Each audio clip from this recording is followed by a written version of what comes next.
Imagine sailing across a vast, uncharted ocean for weeks with no GPS, no maps that make sense, and a crew that's one bad meal away from mutiny, all because you believe you can reach Asia by going west.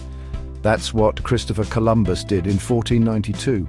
He was hailed as a genius explorer, the man who discovered America. But what if we told you he didn't? Not only did people already live there, but he never even set foot on the land we now call the United States. In this episode of Infinitia Verity, we'll uncover the real story behind Columbus, who he was, what he was trying to do, how he ended up in the wrong place, and why calling him the discoverer of America is both misleading and honestly kind of awkward. This isn't your school textbook version. We're diving into the geopolitics, the misunderstandings, and yes, the horrors too, so buckle up. Columbus might have sailed the ocean blue, but the truth? It's murkier than you think. The year is 1492. Europe is buzzing with ambition. The printing press has been around for a few decades. The Renaissance is lighting up art and science, and kingdoms are hungry not for war, but for spices. Black pepper, cinnamon, cloves, luxury items worth their weight in gold. And the only way to get them? From India and the East Indies. But there's a problem. The overland Silk Road is risky, expensive, and filled with middlemen. The Ottoman Empire controls much of the trade routes, and Christian Europe isn't exactly on friendly terms, so Portugal starts sending ships down Africa's coast, hoping to reach India by sea, and it's working. Slowly. Enter Christopher Columbus, an Italian sailor with a wild idea. What if you could reach Asia by sailing west across the Atlantic? Most educated people already knew the Earth was round, but Columbus seriously miscalculated the planet's size. He thought Asia was much closer than it really was, by thousands of miles. When Portugal said no thanks, Columbus pitched his plan to Spain's monarchs, Ferdinand and Isabella. They'd just finished kicking out the last Muslim kingdom in Iberia and were eager to show off their Catholic power. Plus, if this Italian guy was right, they'd get a direct line to Asia, beating Portugal at its own game. Spoiler, he was wrong. But that didn't stop them from giving him 3 ships, the Nina, the Pinta and the Santa Maria, and sending him off across an ocean no European had dared to cross before. Columbus set sail on August 3rd, 1492, with a crew that was probably 50% curious, 50% terrified. After all, some folks still thought sea monsters and edge-of-the-world waterfalls were a real thing. But weeks passed, and still no land. Tensions rose. By early October, the crew was ready to mutiny. Columbus promised them just a few more days. If they saw nothing, they'd turn back. Then on October 12th, land, or landish. A small island in what is now the Bahamas. Columbus named it San Salvador. He had no idea where he was, but he was convinced he had reached islands near Asia. The people he met? He called them Indians because he thought he was in India. Honest mistake? Well, here's where things get murky. Columbus explored the Caribbean, visiting Cuba and Hispaniola, modern-day Haiti and the Dominican Republic.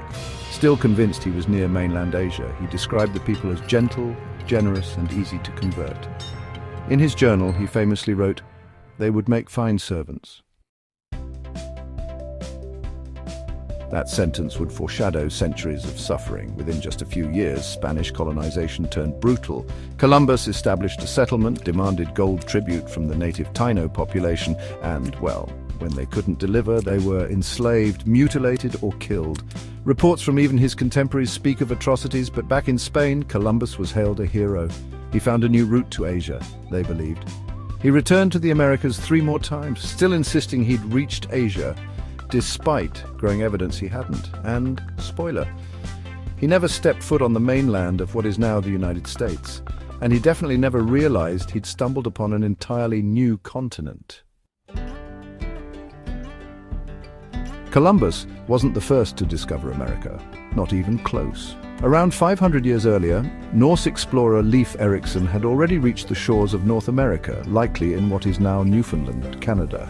Even indigenous peoples, they'd been living across the continent for over 15,000 years. But Columbus did something different. He kicked off a sustained period of contact between Europe and the Americas. Not a friendly pen-pal kind of contact, more like conquest, colonization, and, well, catastrophe. After his first voyage, Spain saw gold, slaves, and land, so they sent more ships, more men, and more guns. The so-called New World became a battlefield. Columbus was appointed governor, but his rule on Hispaniola turned dark fast. According to reports even from his allies, he governed with cruelty, using hangings, floggings, and torture. Spanish settlers complained. Native resistance grew. By 1500, he was arrested and shipped back to Spain in chains. But thanks to royal connections, he was freed, though never again given political power. And what about America? Columbus never knew it existed. It wasn't until 1507, a decade after Columbus's first voyage, that German mapmaker Martin Waldseemüller labeled a new continent America in honor of Italian explorer Amerigo Vespucci, who realized this land wasn't Asia, but something entirely new. Still, Columbus's legacy stuck. Why?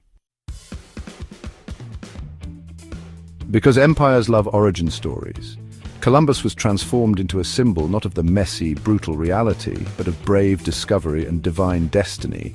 The United States, centuries later, would name cities, streets, and even a federal holiday after him. That's how powerful myths are, but reality, it's more uncomfortable. His voyages led to the Columbian exchange, a massive swap of plants, animals, people, and diseases between the old world and the new. Crops like potatoes and tomatoes changed European diets forever. But diseases like smallpox wiped out up to 90% of indigenous populations in some areas. So, did Columbus discover America? Technically, no. Did he change the world? Absolutely. But was it for the better? Well, that depends on who you ask. After Columbus's death in 1506, his son spent decades in legal battles with the Spanish crown over unpaid promises. Meanwhile, colonization accelerated. Within 50 years, much of the Caribbean was under European rule, and the Americas were being carved up by Spain and Portugal. Columbus became a myth, a sanitized version taught in classrooms, celebrated with parades and statues. But over time, that narrative cracked. Today, many countries re-evaluate his legacy, replacing Columbus Day with Indigenous Peoples Day, honoring those who were here long before the ships from Spain arrived. Columbus didn't discover a new world. He stumbled into one already alive with civilizations, languages, and stories. His voyages mattered, yes, they changed the course of history, but not because he was the first or the kindest. They mattered because they triggered a global collision, still echoing today. In truth, Columbus didn't discover America. He launched the age that would. If this changed how you see history, like, share, and subscribe for more truth beneath the textbooks. Drop a comment. What should we uncover next?